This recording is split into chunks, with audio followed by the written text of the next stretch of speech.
कहते कि छोटी सी लापरवाही के कारण जिंदगी भर का रोना हो गया। अच्छा। और हम जिससे प्यार का बुखार समझ रहे थे, डॉक्टर बोला नहीं बेटा तुमको कोरोना हो गया। अरे दवा है ना, बीमारी के आड़ में कुछ भी। हसरत है सिर्फ तुझे पाने की। अच्छा, हसरत है सिर्फ तुझे पाने की और कुछ ख्वाहिश नहीं है इस दीवाने की। हसरत है सिर्फ इसे पाने की और कुछ ख्वाहिश नहीं है इस दीवाने की। चाहता हूँ शिकायत करूँ ऊपर वाले से, चाहता हूँ शिकायत करूँ ऊपर वाले से। अरे क्या जरूरत थी इनको इतनी खूबसूरत बनाने की। जोरदार ताली बजा दीजिए इनके लिए। वाह, सलोनी जी के लिए। और सलोनी जी गीत के माध्यम से आपको जवाब देंगे, है ना, गीत के माध्यम से जवाब देंगे।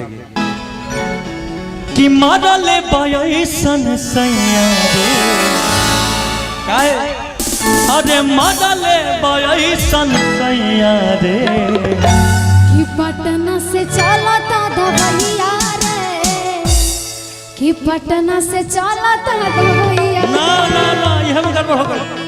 कि तू इनका कह दारू भैया रे, रूपेश चंचल के काहे कहलू भैया रे। वो तो भैया है, तो भैया नहीं बोले तो क्या बोले। बाप रे बाप। आई कि मारा ले बाई सन सैया रे,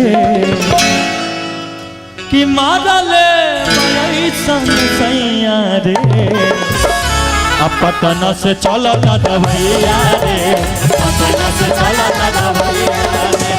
मारा ले बाई सन सैया रे, मारा ले बाई सन सैया रे, पटना से चला था दवैया रे, पटना से चला था दवैया रे, पटना से चला था दवैया रे, पटना से चला था दवैया। भाई बकरे रे दुनु भैया रे, भाई बकरे रे दुनु भैया रे, पटना से चला था दवैया रे, हाजीपुर से चला था दवैया रे, पटना से चला था दवैया रे, हाजीपुर से चला था दवैया रे।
और लेकिन लड़की कह दिया जाके हम आजा कहीं एक सादा तब आराम नहीं भइल हो।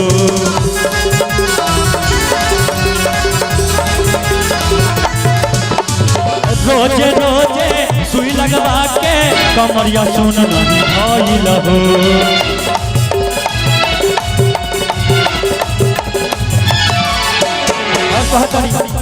गजब के आवे अगरैया रे, गजब के आवे अगरैया रे, पटना से चला था दवैया रे, पटना से चला था दवैया रे, पटना से चला था दवैया रे, पटना से चला था दवैया रे।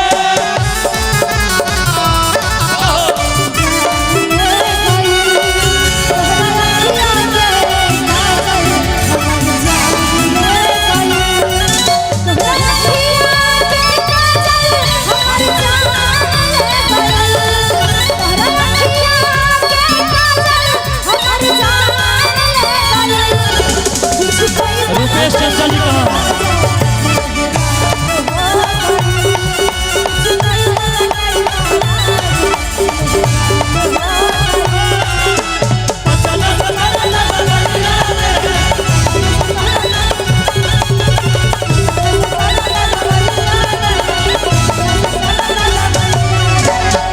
नमक पानी गरमा के हम सखी हो संजिया सवेरे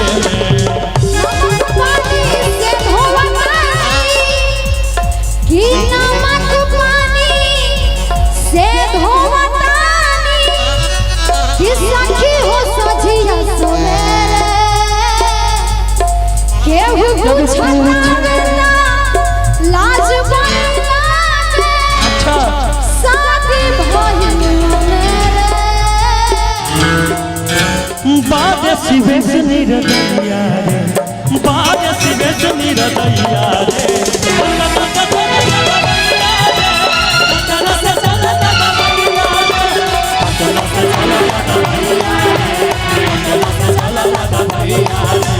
पटना से चला भैया रे पटना से चला भैया रे पटना से चला भैया रे पटना से चला भैया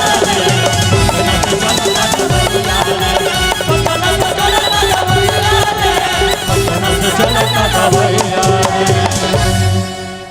अरे हाजीपुर से चलता दबैया रे हाजीपुर से चलता दबैया रे झरुआ से झरझर लोर गिरे सैया रे चलता रे इनको दवाइया रे दवाई मिलल बाकी ना लागत दवाई मूड से लगता कि आई मूड बनल छोरे कहते कि छोटी सी लापरवाही के कारण जिंदगी भर का रोना हो गया।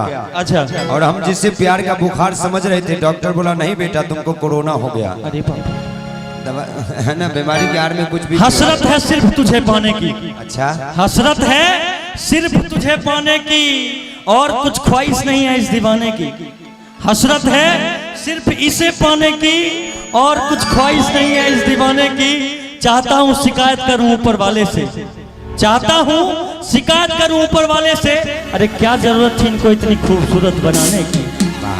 जोरदार ताली बजा दीजिए इनके लिए। वाह सलोनी के लिए। और सलोनी जी गीत के माध्यम से आपको जवाब देंगे है ना गीत के माध्यम से जवाब देंगे।